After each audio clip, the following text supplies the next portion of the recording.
అందరికీ నమస్కారం. మన జరిగిన సార్వత్రిక ఎన్నికల్లో గెలిచిన అభ్యర్థులందరికీ అభినందనలు తెలియజేస్తున్నాం.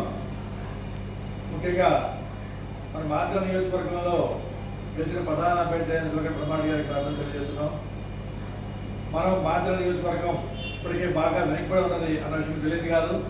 కాబట్టి ఇప్పుడు ప్రస్తుత పరిస్థితుల్లో ఆల్రెడీ రాష్ట్రం 10 లక్షల కోట్ల అప్పుల్లో ఉంది, అది తెలియదు కాదు. కాబట్టి మనం కక్షలో కార్మికులకు ముందుకు పోకుండా, కక్షల మీద దృష్టి పెట్టకుండా, విద్వేషాల మీద దృష్టి పెట్టకుండా అభివృద్ధిపై మనం దృష్టి పెట్టాల్సిన అవసరం ఎంతైనా ఉంది. కక్షల మీద దృష్టి పెట్టుకుంటే రాష్ట్ర అభివృద్ధిగా మన మానసిక అభివృద్ధి పూర్తిగా కుడిపడే అవకాశం ఉంది.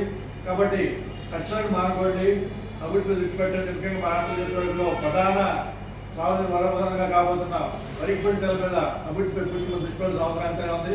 వరికి పరిశ్రమని వెంటనే నిర్మాణం ప్రారంభించి పూర్తి చేయగలిగితే విద్యుత్ పనులు పూర్తిగా సస్యశ్యామలం అయ్యి 10 ఎకరాలు కూడా సాగునీరు వచ్చే అవకాశం ఉంది. కానీ దాంతోపాటు పొక్కువాగు పొడి కానీ నాగల్ సాగర్ ఉన్న కాలంలో పొడి తీయటం కానీ పాత నియోజకవర్గం దాదాపు 10 ఎకరాల్లో కూడా సాగునీరు వచ్చే అవకాశం ఉంది. కాబట్టి ఇలాంటి అభివృద్ధి మీద ధ్యాస పెట్టి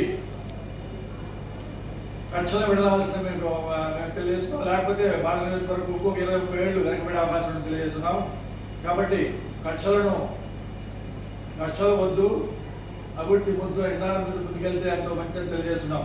దాంతోపాటు మన రాహుల్ గాంధీ గారు చెప్పిన ప్రధాన నినాదమైన నఫరత్కి బజార్మే మహమ్మద్ కా దుకాన్ కోల్ అనే నినాదం మనసులో పెట్టవలసిన అవసరం ఎంత. దాంతోపాటు నిన్న పవన్ కళ్యాణ్ గారు చూసే ఉంటుంది,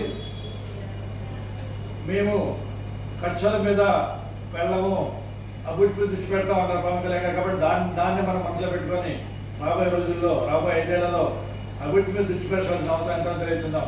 కాబట్టి కక్షలు వద్దు, అభివృద్ధి ముద్దు అనే విధంగా మనం ముందాల్సిన అవసరం ఎంతో తెలియజేస్తున్నాం.